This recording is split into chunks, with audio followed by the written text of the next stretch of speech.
आज के इस क्लास में हम लोग देखने जा रहे हैं। आज हम लोग कोई भी टॉपिक पढ़ने वाले नहीं है। हम लोग क्या क्या टॉपिक नहीं पढ़ेंगे वो आज हम लोग पढ़ने वाले हैं। ओके, सो टुडे हम लोग आज का जो टॉपिक है वो है जो जो चैप्टर्स हमारे सिलेबस में था और जो जो चैप्टर्स या जो जो टॉपिक्स हमारे सिलेबस से हटाया जा रहा है इस साल ड्यू टू कोरोना, वो हम लोग यहाँ पे समझते हैं। तो बहुत सारे बच्चों को ऑलरेडी इनका पीडीएफ फाइल या बहुत सारे लिखा हुआ पेज में बहुत सारे बच्चों को आ चुका है। बट प्रॉब्लम क्या है कि बहुत सारे बच्चों को क्लियर नहीं हो रही है कि कौन सा एक्सरसाइज छोड़ना है, कौन सा क्वेश्चन छोड़ना है, कौन सा चैप्टर पढ़ना है और कौन सा चैप्टर नहीं पढ़ना है। अभी बहुत सारे बच्चों को क्लियर नहीं हो रहा है। बहुत सारे थ्योरम्स में कंफ्यूज है कि कुछ थ्योरम्स में वो बच्चे फंस जा रहे हैं। सो हम लोग यहाँ पे वन बाय वन हर एक चैप्टर से क्या क्या टॉपिक आपको छोड़ना है, क्या क्या एक्सरसाइज छोड़ना है, वो हम लोग अच्छे से समझते हैं। ओके, सो हम लोग स्टार्ट करते हैं आज का टॉपिक। हमारा जो फर्स्ट देखिए, यहाँ पे जितने भी चैप्टर्स के टॉपिक्स रिमूव किए गए हैं वो मैंने यहाँ पे लिख दिया है। आप ध्यान से देखिए, चैप्टर नंबर 1 2 3 4 5 6 7 8।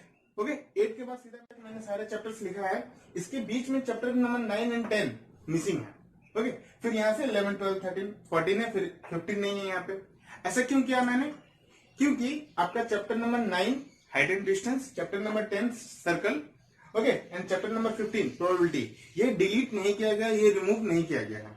तो सबसे पहले तो आपको चैप्टर नंबर 9 10 एंड 15 पूरा पढ़ना ही है, इसमें कोई डाउट नहीं होना चाहिए। इसके बाद चैप्टर नंबर 1 में क्या क्या टॉपिक, क्या क्या एक्सरसाइज आपको छोड़ना है वो मैं अच्छे से आपको क्लियर करता हूँ थ्रू एनसीईआरटी और आर.एस. अग्रवाल, आप जो भी बुक फॉलो कर रहे हैं। ओके, फिर टॉपिक नंबर 2 पॉलिनोमियल्स। तो वन बाय वन हर एक चैप्टर्स के सारे टॉपिक्स को मैं कवर करूंगा कि हम लोग को क्या क्या सिलेबस जो है वो हम लोग को इस साल के लिए छोड़ना है। ओके, सो स्टार्ट करते हैं हम लोग आज का टॉपिक। फर्स्ट है हमारा रियल नंबर। रियल नंबर में देखिए हम लोग को क्या क्या टॉपिक रिमूव करना है। The first topic is Euclid division lemma, first and the last. Okay, Euclid's division lemma, Euclid's division, okay, lemma, ये पहले आप समझ लीजिए। यूक्लिड डिवीजन लेमा हम लोगों ने पढ़ा था। आई थिंक सारे बच्चों ने ये टॉपिक्स पढ़ा ही होगा। सबसे फर्स्ट चैप्टर है तो first chapter I think clear होगा सबका। इसमें हम लोगों ने क्या पढ़ा था, A is equal to B Q plus R, और इसके फॉर्म पे लेकर यहाँ पे आर का वैल्यू हम लोगों ने पढ़ा था 0 लेस देन बी। ओके, सो ऐसा हम लोगों ने कुछ कंडीशंस पढ़ा था और इसके पॉइंट से हम लोगों ने बहुत सारे क्वेश्चंस को भी सॉल्व किया था। अब देखो यहाँ पे बोला गया है कि यूक्लिड डिवीजन लेमा जो है वो इस साल के लिए रियल नंबर से हटा दिया गया है। तो कौन सा एक्सरसाइज आपको छोड़ना होगा इसके लिए?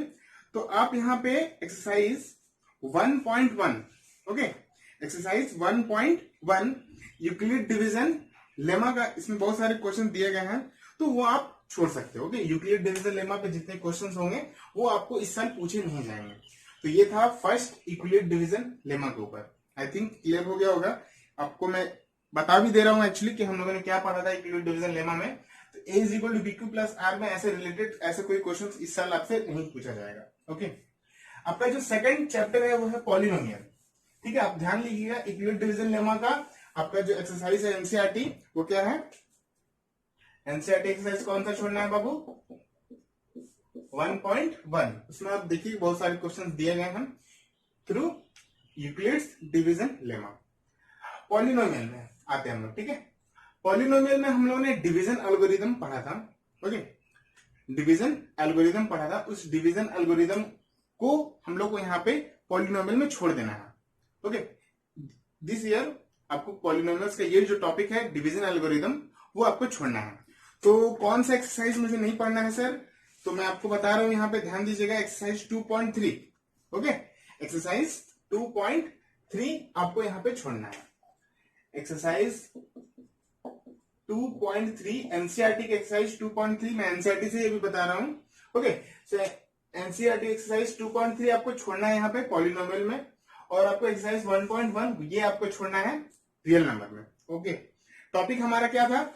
अगर आपके पास पीडीएफ फाइल होगा तो आप देख सकते हो कि पॉलिनोमियल में आपको क्या टॉपिक छोड़ना है। तो डिवीजन एल्गोरिथम ऑफ या for polynomials. Okay, division algorithm ये आपको यहाँ पे एक्सरसाइज 2.3 में मिलेगा।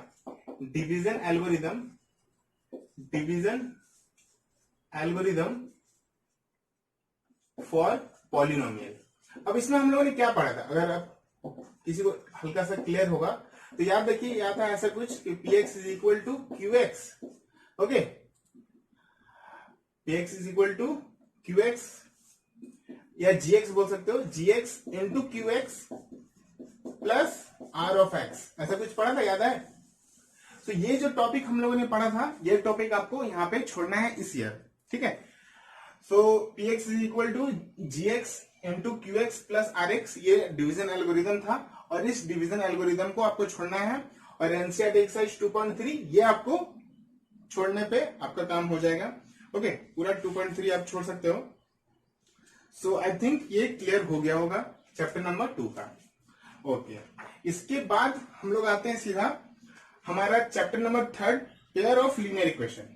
पेयर ऑफ लीनियर इक्वेशन, ध्यान दीजिएगा यहाँ पे, पेयर ऑफ लीनियर इक्वेशन में क्या छोड़ना है मुझे, तो हमारा लास्ट टॉपिक हम लोगों ने पढ़ा था मेथड, ओके।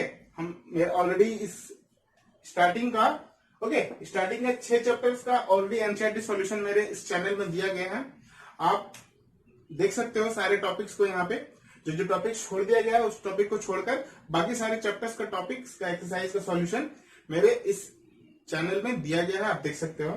तो देखो चैप्टर नंबर 3 में हम लोगों ने पढ़ा था last method for finding value of X and Y. Method क्या था, क्रॉस मल्टीप्लीकेशन मेथड, याद आ रहा सबको, cross multiplication method, okay, cross multiplication method, okay. आपको अच्छे से याद आता होगा आई थिंक कि हम लोगों ने एक मेथड पढ़ा था जिसका नाम था क्रॉस मल्टीप्लीकेशन मेथड। और इस मेथड में हम लोगों ने क्या पढ़ा था, याद है किसी को? ये मेथड एक्चुअली कुछ ऐसा था कि x by b1c2 minus b2c1 is equal to y by c1a2 minus c2a1 is equal to 1 by a1b2 minus a2b1। याद आ रहा है कुछ? तो ये था आपका क्रॉस मल्टीप्लीकेशन मेथड, यहां से आप x और y का वैल्यू डायरेक्ट निकालते थे। तो ये मेथड आपको अब नहीं पढ़ना, ओके। लीनियर इक्वेशन में क्रॉस मल्टीप्लीकेशन मेथड आपको अब नहीं पढ़ना, ओके, वेरी गुड। अब देखिए यहाँ पे चैप्टर नंबर 4 पे आते हैं हम लोग, ठीक है। तो अच्छा सर, क्रॉस मल्टीप्लीकेशन मेथड नहीं पढ़ना तो कौन सा एक्सरसाइज नहीं बनाना मुझे, तो मैं बता रहा हूं आपको यहाँ पे, ओके, आपको यहाँ पे एक्सरसाइज 3.5, ओके, आपको यहाँ पे एक्सरसाइज 3.5 आपको क्या करना है, छोड़ देना है, ये नहीं करना, ओके। 3.5 में आपको बोला गया क्रॉस मल्टीप्लीकेशन से बनाने के लिए, तो ये आप छोड़ सकते हो। क्लियर हो रहा है ना? सो देखो मैं इसलिए क्या कर रहा हूं, देखो आपको पीडीएफ फाइल मिल गया होगा आई थिंक, पता है मुझे, और आप आराम से पढ़ भी सकते हो, ठीक है। आप वहां से भी ढूंढ के पढ़ सकते हो, पर बहुत सारे बच्चों को डाउट क्लियर नहीं हो रहा है कि कौन सा एक्सरसाइज हम छोड़ दे सर, ओके, कौन सा एक्सरसाइज छोड़ दे, कौन सा टॉपिक छोड़ दे। तो आई थिंक ये चैप्टर नंबर 1, 2, 3 का क्लियर हो गया होगा, ओके। चैप्टर नंबर 1, 2 एंड 3 का क्लियर हो गया है। सो आप प्लीज सारे एक्सरसाइज को नोट करते जाइएगा कि क्या क्या टॉपिक्स हम लोगों ने लिखा था। रियल नंबर्स में आपको क्या छोड़ना है, एक्सरसाइज 1.1, पॉलिनोमियल के लिए exercise 2.3 and pair of linear equations के लिए 3.5, ओके। मैं यहाँ पे लिखता हूं आपको, एक्सरसाइज 1.1 आपको छोड़ना है यहाँ पे, एक्सरसाइज 2.3 यहाँ पे आपको छोड़ना है, और एक्सरसाइज 3.5 यहाँ पे आपको छोड़ना है। क्लियर हो रहा है ना? ओके, चलिए अब यहाँ पे क्या मैं बता रहा हूँ ध्यान से समझिए। चैप्टर नंबर 4 पे आते हैं हम लोग डायरेक्ट। अब तो चैप्टर नंबर 4 पे क्या बोला गया है, क्वाड्रेटिक इक्वेशन। देखो बाबू, linear equation and quadratic equation में आपको देखो एक टॉपिक कॉमन मिला होगा, वर्ड प्रॉब्लम, है ना। लीनियर इक्वेशन में भी वर्ड प्रॉब्लम है, यस, एंड क्वाड्रेटिक इक्वेशन में भी वर्ड प्रॉब्लम है, ओके। क्लियर हो रहा है? ओके।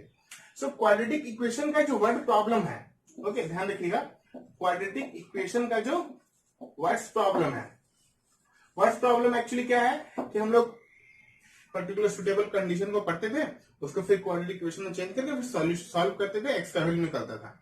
तो मेनली यहाँ पे जो वर्ड प्रॉब्लम होगा वो आपको छोड़ना है यहाँ पे, ओके। यहाँ पे जो वर्ड प्रॉब्लम है वो आपको छोड़ना है। आप पीडीएफ फाइल में देखो लिखा हुआ ऑलरेडी वहां पे, सो वो आप छोड़ सकते हो। सो जितने भी वर्ड प्रॉब्लम होंगे मेनली वो आप छोड़ना। बाकी सारे जो मेथड्स हम लोगों ने पढ़ा था कि method of completing the square, quadratic formula, वो आप पढ़ना। सॉल्व कैसे करना है, फैक्टराइजेशन मेथड, वो हम लोगों ने देखा था, वो आप पढ़ लेना। सिर्फ इसका वर्ड प्रॉब्लम इसलिए हटाया गया है, रीजन है इसके पीछे, क्योंकि same topic, okay, same topic आपको लीनियर इक्वेशन वापस तो है ही, है ना। आप जब पढ़े होंगे अच्छे से अगर, तो लीनियर इक्वेशन में मैंने क्या क्या 10 टाइप्स के वर्ड प्रॉब्लम मैंने करवाया है। तो अगर ऐसा कोई भी बच्चा है जो लीनियर इक्वेशन का वर्ड प्रॉब्लम नहीं पढ़ा है तो आप जरूर पढ़ो, ठीक है। मेरे इस चैनल में ऑलरेडी वर्ड प्रॉब्लम का हर एक टाइप का क्वेश्चन किया हुआ है। टोटल 10 टाइप्स के क्वेश्चन हम लोगों ने वर्ड प्रॉब्लम में किए हैं। तो यहाँ पे क्वाड्रेटिक इक्वेशन में फिर वापस ये वर्ड प्रॉब्लम आ रहा था, तो यहाँ पे ठीक किया गया है कि वर्ड प्रॉब्लम को हटा दिया गया है, ठीक है। ओके, सो आप एक्सरसाइज मैं बता रहा हूं आपको। ओके, आप एक्सरसाइज एक छोड़ सकते हो। जो एक्सरसाइज होगा आपका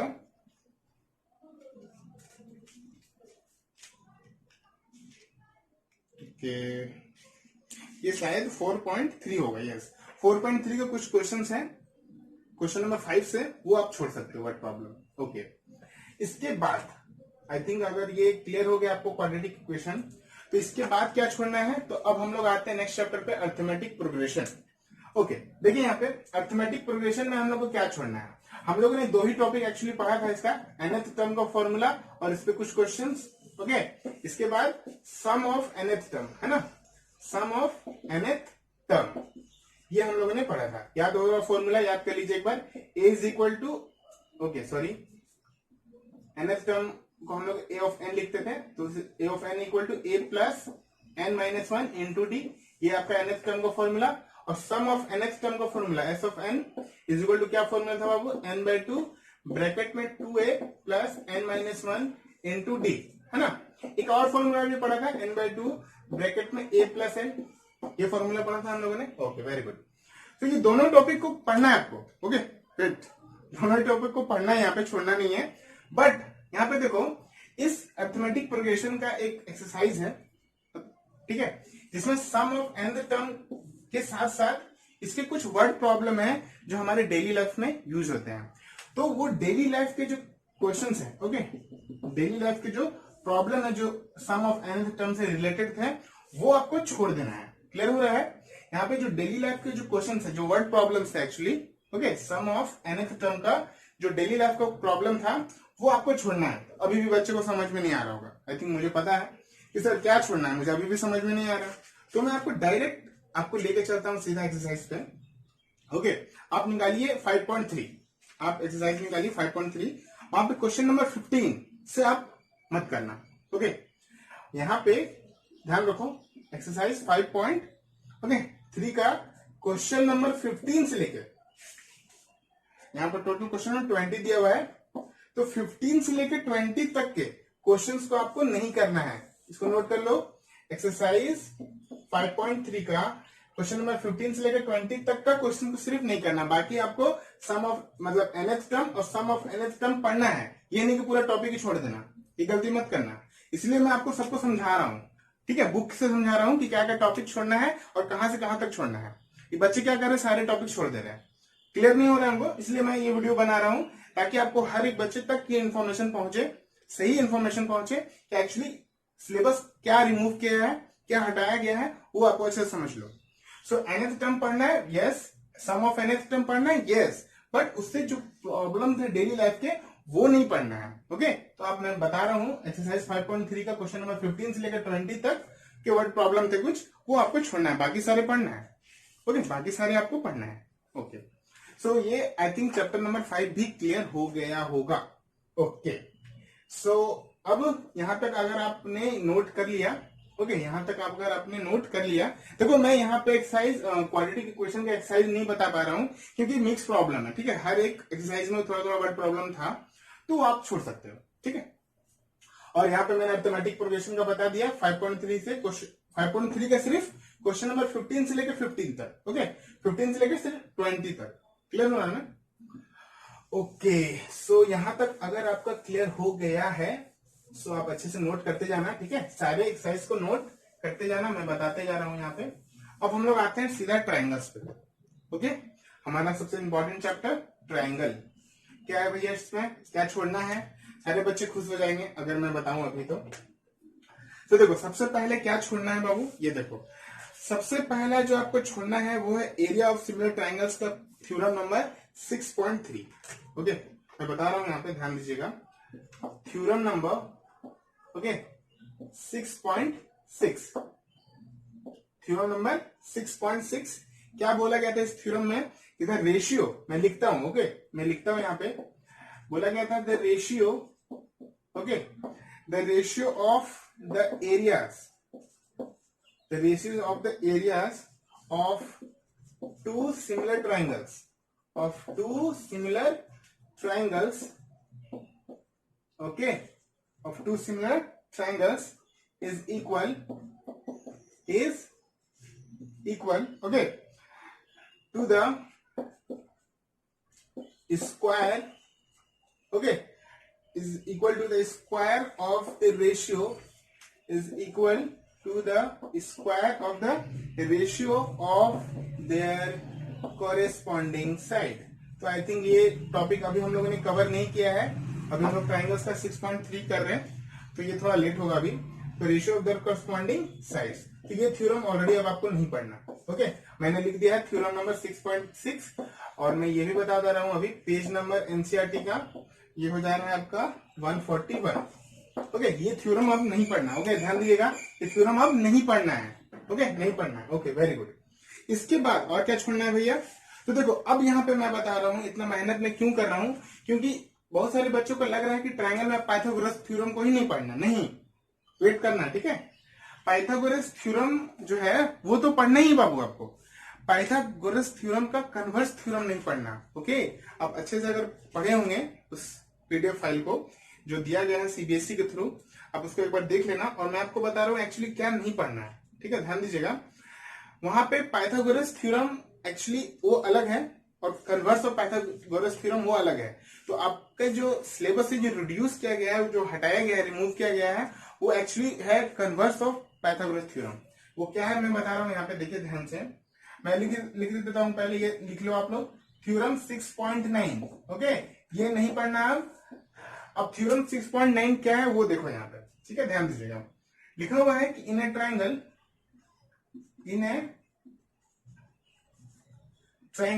okay, if square of one side is equal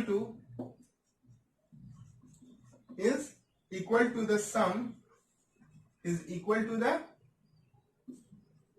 sum of the squares of the other side,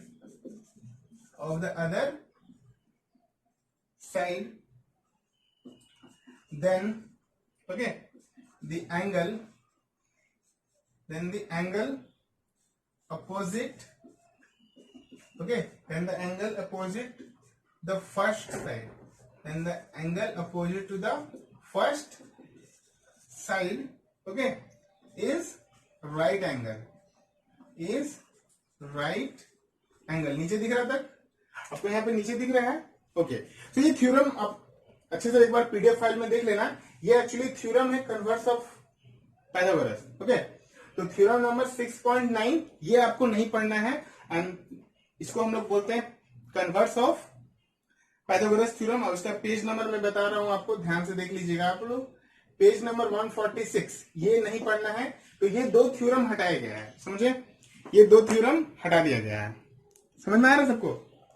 सो अब हम लोग आते हैं अपने नेक्स्ट टॉपिक पे, दैट इज कोऑर्डिनेट ज्योमेट्री। तो ये दोनों थ्योरम को आप अच्छे से देख लो, थ्योरम 6.9 एंड 6.6 ये हटाया गया है। आप एक बार पीडीएफ फाइल में एक बार देख लीजिएगा, अगर आपको कोई डाउट है फिर आप पूछ सकते हो, ठीक है। सो हम लोग आते हैं अपने नेक्स्ट टॉपिक पे, that is coordinate geometry. Okay, I think clear हो गया होगा आपको। सो बच्चों अब यहाँ पे हम लोग कोऑर्डिनेट ज्योमेट्री वाला टॉपिक करते हैं, ठीक है, क्या हटाया गया है। सो देखो बाबू, अब यहाँ पे कोऑर्डिनेट ज्योमेट्री में क्या हटाया गया वो देखते हैं हम लोग। सो कोऑर्डिनेट ज्योमेट्री में हटाया गया आपका एरिया ऑफ ट्रायंगल, तो आप सोचिए सर ट्रायंगल में भी एरिया ऑफ ट्रायंगल है, यहाँ पे भी एरिया ऑफ ट्रायंगल है। यस, हम लोग कोऑर्डिनेट ज्योमेट्री में पढ़े हैं formula 1/2, okay, mod of actually 1/2 bracket x1 bracket में y2 minus y3, okay, plus x2 bracket में y3 minus y1 plus x3 bracket में y1 minus y2 bracket close and mod square unit, okay, square unit. तो ये हम लोगों ने formula पढ़ा था, ओके, एरिया ऑफ ट्राइंगल्स निकालने का। मतलब अगर हमारे पास तीन कोऑर्डिनेट हमारे पास है, मान लो x1 y1, ओके, b दूसरा कोऑर्डिनेट है x2 y2 एंड c दूसरा कोऑर्डिनेट है x3 y3। तो इन तीनों ही पॉइंट्स को ज्वाइन करने से एक एरिया बनता था और इस एरिया का ट्रायंगल, सॉरी इस ट्रायंगल का एरिया हम लोग निकालते थे। तो ये फॉर्मूला था हमारे पास। अब ये नहीं पढ़ना, ओके, अब ये नहीं पढ़ना। सो आई थिंक आपको इतना बड़ा फॉर्मूला अब याद नहीं करना होगा, इजी हो गया आपके लिए। आपको सिर्फ section formula, mid point formula and distance formula से ही काम चल जाएगा, ओके। सो आई थिंक ये पूरा कॉन्सेप्ट क्लियर हो गया होगा। और आपको इसके लिए क्या छोड़ना है मैं बता रहा हूं आपको, ठीक है, वेट करो, मैं बता रहा हूं आपको। इसके लिए आपको छोड़ना है एक्सरसाइज 7.3। इसके लिए क्या छोड़ना है आपको बाबू, मैं यहां पे लिख रहा हूं, ध्यान दीजिएगा। एक्सरसाइज 7.3, एक्सरसाइज 7.3 क्लियर हो रहा है ना।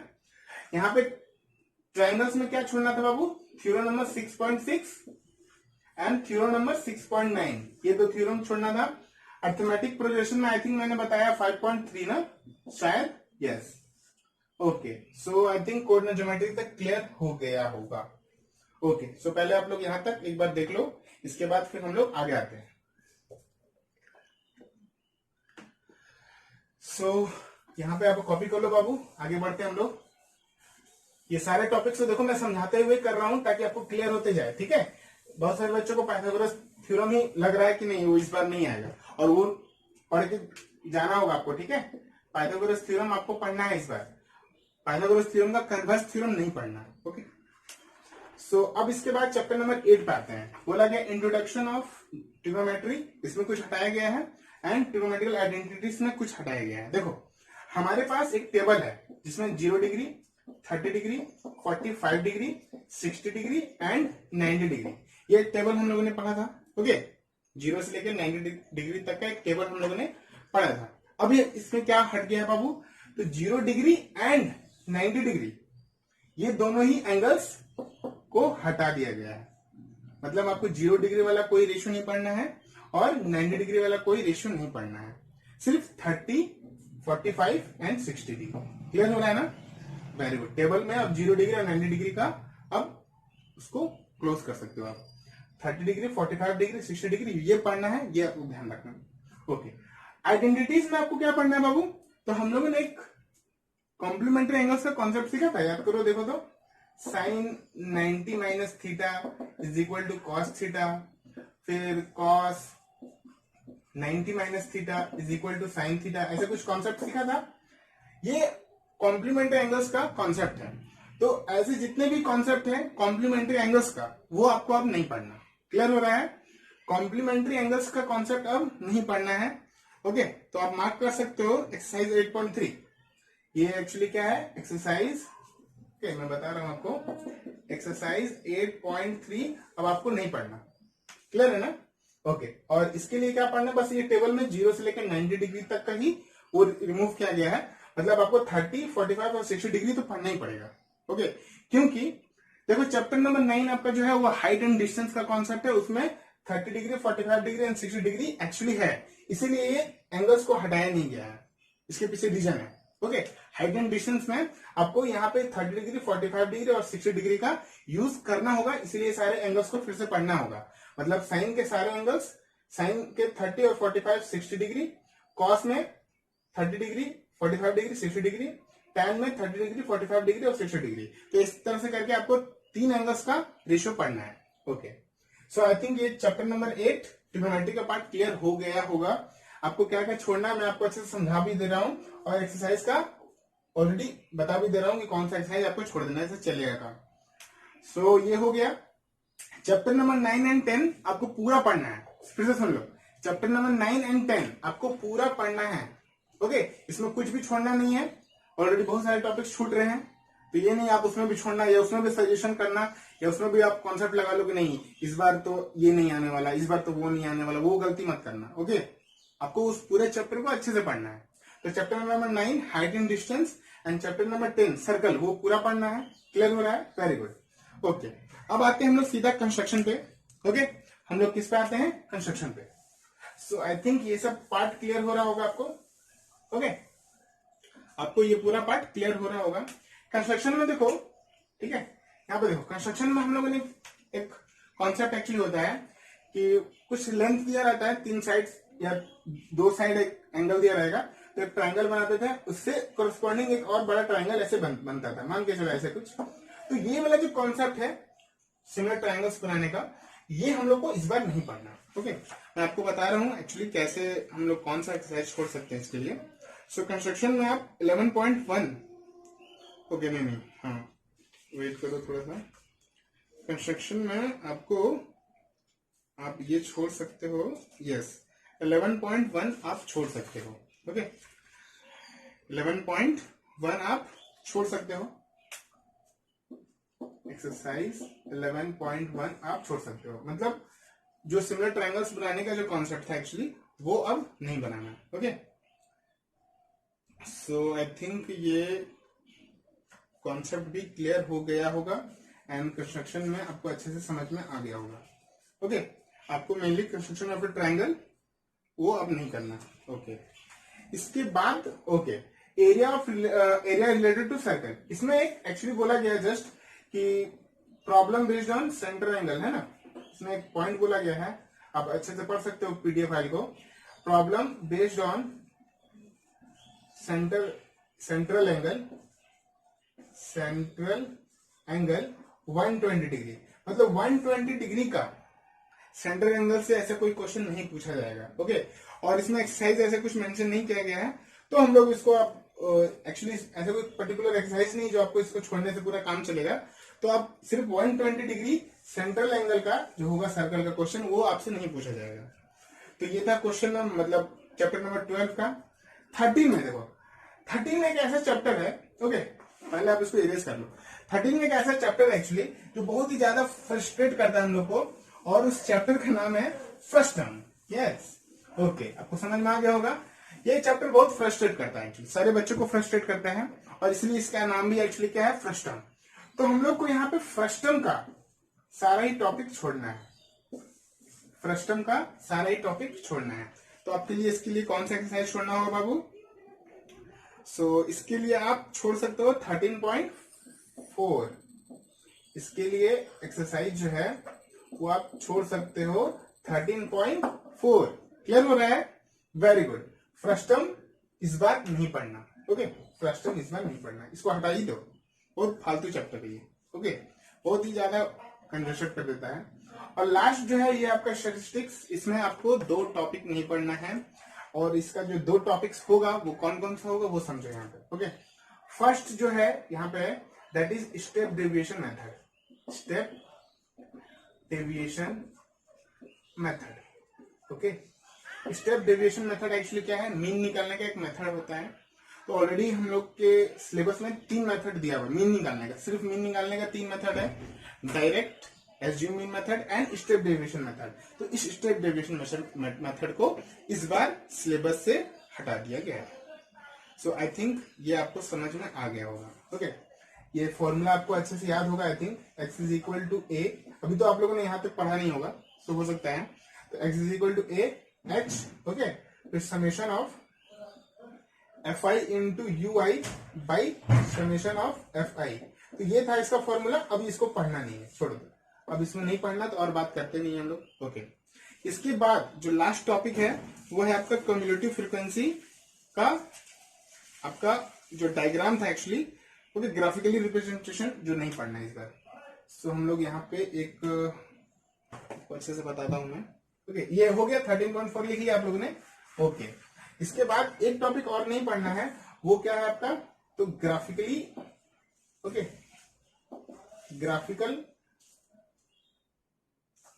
ग्राफिकली आपको नहीं पढ़ना है क्या, क्यूमुलेटिव फ्रीक्वेंसी का, क्यूमुलेटिव फ्रीक्वेंसी का मतलब एक्चुअली आपको क्या नहीं पढ़ना।